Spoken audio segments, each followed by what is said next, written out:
সতর্ক থাকতে হবে, ষড়যন্ত্র কিন্তু এখনো থেমে নেই। গণতন্ত্রের পক্ষে সাহসী সন্তান ওসমান হাদিকে গুলি করার যে ঘটনাটি, এটা কিন্তু সেই ষড়যন্ত্রের অংশ। কি ছিল ওসমান হাদির অপরাধ?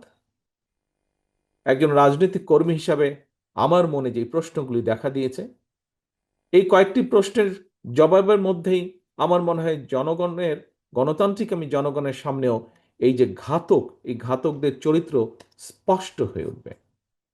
আমার মনে একজন রাজনৈতিক কর্মী হিসাবে যেই প্রশ্নগুলো দেখা দিয়েছে: এক, বর্তমান অন্তর্বর্তীকালীন সরকার বা সরকারকে যদি ব্যর্থ করা যায়, কারা তাহলে খুশি হবে? দুই, নির্বাচন ছাড়াই বর্তমান অন্তর্বর্তীকালীন সরকারকে বহাল রাখা গেলে কারা লাভবান হবে? তিন, দেশে জনগণের ভোটে জনগণের সরকার প্রতিষ্ঠিত না হলে কাদের লাভ? প্রিয় ভাই বোনেরা, আমি বিশ্বাস করি এইসব প্রশ্নের জবাবের মধ্যেই হাদির ঘাতকেরা লুকিয়ে রয়েছে। স্বাধীনতা প্রিয় গণতান্ত্রিকামী জনগণের শত্রুরা ঘাপটি মেরে রয়েছে এইসব প্রশ্নের ভেতর।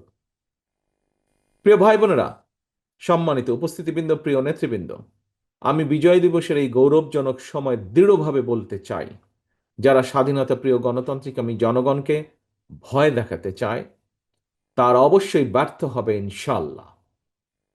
ভয়ের কোনো কারণ নেই। মানুষের জয় পরাজয়, জীবন মৃত্যু সবকিছু আল্লাহর হাতে নির্ধারিত। সুতরাং আল্লাহর উপরে ভরসা রেখে আমরা সকলে যদি ঐক্যবদ্ধভাবে জনগণের অধিকার প্রতিষ্ঠার মিছিল এগিয়ে নিয়ে যেতে থাকি, ইনশাল্লাহ ষড়যন্ত্রকারীরা অবশ্যই পিছু হটতে বাধ্য হবে।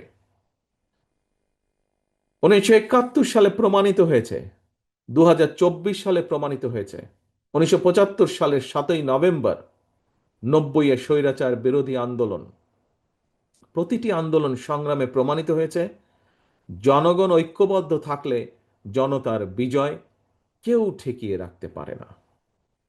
আমি দৃঢ় কণ্ঠে বলতে চাই, নির্ধারিত সময় নির্বাচন ইনশাল্লাহ অনুষ্ঠিত হবে। আসন্ন নির্বাচনকে সামনে রেখে গ্রামে গঞ্জে, শহরে বন্দরে, নগরে, বাজারে, মহল্লায়, অলিগলিতে, রাজপথে জনগণের নিজেদের অধিকার প্রতিষ্ঠার এই নির্বাচনে মিছিলে আমিও আপনাদের সঙ্গে থাকবো ইনশাল্লাহ।